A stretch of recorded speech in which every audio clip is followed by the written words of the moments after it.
welcome to another episode. I am your host, or I should say, we are your hosts. I'm Sean Calhoun, And I'm Christina Calhoun. and we're with Pretty Home Realty in Birmingham, Michigan. And today, what we're going to be breaking down is what we don't know about the economy and the real estate market.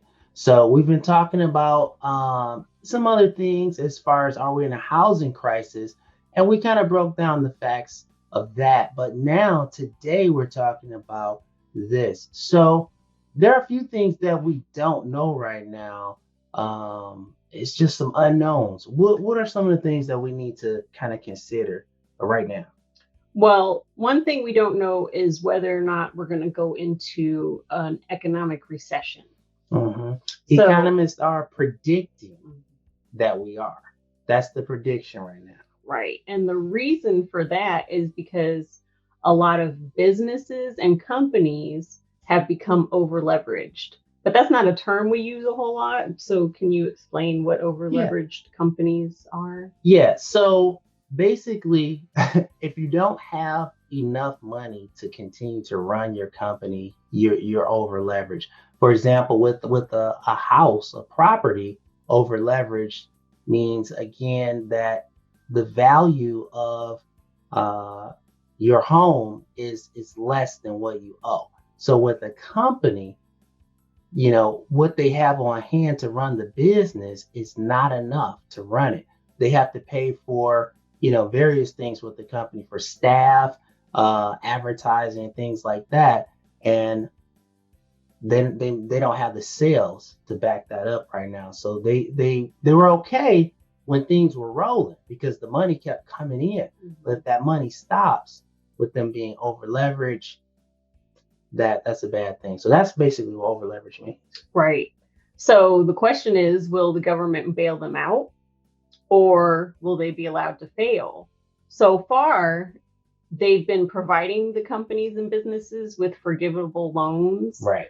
And they're proposing to do even more than what they've done. Yeah. But we've already started to see some big brands, JCPenney, J. Crew, I think I saw the other day that they're filing for bankruptcy. Right. Even with these loans being available. Bankruptcy protection, right? So as far as money goes, the first round was over $1 trillion. Now they're proposing $3 trillion. So if we look at the housing crisis before, they just allowed the homes, people they were over leveraged in their homes and they just said, hey, whatever happens, right? And that led to the crisis. But then when it came to the businesses, they let a few businesses go down, but the businesses were tied to the economy and it was like dominoes. It's a world economy now. So if they allowed those businesses to fail, everything would have crashed and possible like anarchy, right? So they kind of knew to avoid that. And that's what it looks like they're doing now. But again, we don't know. We kind of have to wait and see how that goes. Right. And that's closely related to number 2 that we don't know. Okay. So if companies fail, then there's going to be foreclosures and short sales because people can't afford their home. People work at companies. Right. If their company is gone, their source of income is gone. Right. So number 2 is what we don't know if there is going to be a market shift. According to the WashingtonPost.com, unemployment jumped to 14.7%, which is the worst since the Great Depression era. Right. And that equals 20.5 million people out of work. But if you think about that also, just to go in harmony with that, that is with everything being paused. Yes. That is with everything being paused. Yeah. So we don't know if there's going to be a market shift and how many people will actually be able to return to work. Right. When they hit play. So that takes us to number 3. The other thing we don't know is, will there be a surge? Right. Will there be a surge? And when we say a surge, we're talking about Now we're talking about specifically in the real estate market. Mm. Why could there be a surge? Like, why would there be a surge? Because right now interest rates are super low. And we see private equity firms and banks that are loaded with cash, and there's a pent up demand for housing right now. A lot of buyers. There's a lot of buyers. Not as many homes available. Yep.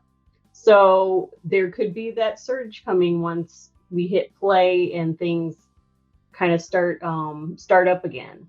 So even though the real estate housing market didn't cause this current situation that we're in, it may just be the reason why we're able to get through this okay. Yeah. So again, if you need help in maybe planning for a possible shifting market because we don't know, or if you're looking at what should I do now, what we can do is help you to see what your options are.